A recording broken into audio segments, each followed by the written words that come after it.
রথযাত্রা আধ্যাত্মিক আবহের মধ্যে ভক্ত সমাগমে মুখর ইসকন মায়াপুরে প্রভু জগন্নাথের মাসির বাড়ি। রথযাত্রার পর শ্রী শ্রী জগন্নাথ, বলভদ্র ও সুভদ্রা বর্তমানে শ্রীধাম মায়াপুরের চন্দ্রোদয় মন্দির প্রাঙ্গণে পঞ্চতত্ত্ব মন্দির সংলগ্ন অস্থায়ী মাসির বাড়িতে অবস্থান করছেন।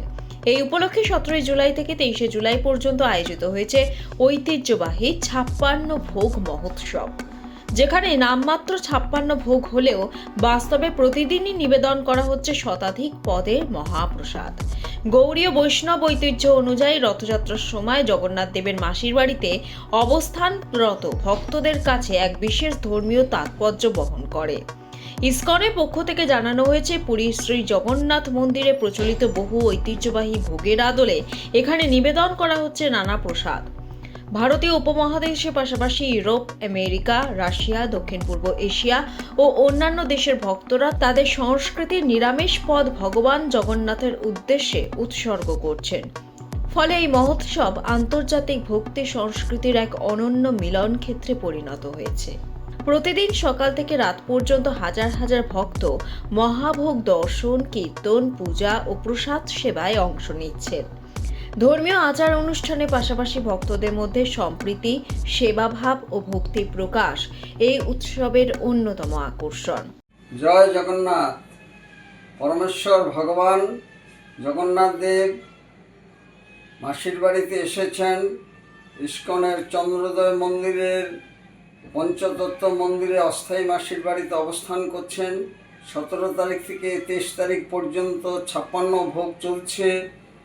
জগন্নাথ জগতের নাথ, জনগণের নাথ, এবং নামে মাত্র 56 ভোগ হলেও এখানে শতাধিক পদ পরিবেশন করা হচ্ছে। দেশ বিদেশের বিভিন্ন খাবার তাকে নিবেদন করা হচ্ছে এবং ভক্তবৃন্দ এখানে আন্তর্জাতিক মানের বিভিন্ন জায়গা থেকে তাদের গৃহ থেকে জগন্নাথ দেবের জন্য এখানে বিভিন্ন পদ রান্না করে এনেছেন এবং সেগুলো নিবেদন করা হচ্ছে। পুরীর মন্দিরে যে সমস্ত ভোগ নিবেদন করা হয় সেগুলো রয়েছে। শুধু তাই নয়, দেশ বিদেশের খাবারও রয়েছে। সব কিছু মিলে ভগবানের প্রীতি লাভের জন্য, তার কৃপা আশীর্বাদ লাভের জন্য ভক্তবৃন্দ সদাই সচেষ্ট রয়েছেন এবং তারা দিবারাত্র পরিশ্রম করে এই রন্ধন কার্য চালাচ্ছেন। এবং এই 56 ভোগ খেয়ে জগন্নাথ দেব এবছর 24 তারিখে আবার পুনরায় ফিরে যাবেন রাজাপুর জগন্নাথ মন্দিরে রিটার্ন রথে, উল্টো রথে। সুতরাং সকলে এই রথযাত্রায় অংশগ্রহণ করুন, আনন্দ লাভ করুন এবং ভগবানের কৃপা আশীর্বাদ লাভ করুন। রসিক গৌরাঙ্গ দাস, ইসকন মায়াপুর, জনসংযোগ আধিকারিক, নদিয়া। উল্লেখ্য, প্রতি বছর ইসকন মায়াপুরে রথযাত্রা ও বাহুড়া উৎসব উপলক্ষে দেশ বিদেশ থেকে লক্ষাধিক ভক্ত সমবেত হন। ধর্মীয় আচার, সাংস্কৃতিক ঐতিহ্য এবং আন্তর্জাতিক বৈষ্ণব সম্প্রদায়ের অংশগ্রহণে এই উৎসব আজ বিশ্বের অন্যতম গুরুত্বপূর্ণ জগন্নাথ উৎসবে পরিণত হয়েছে।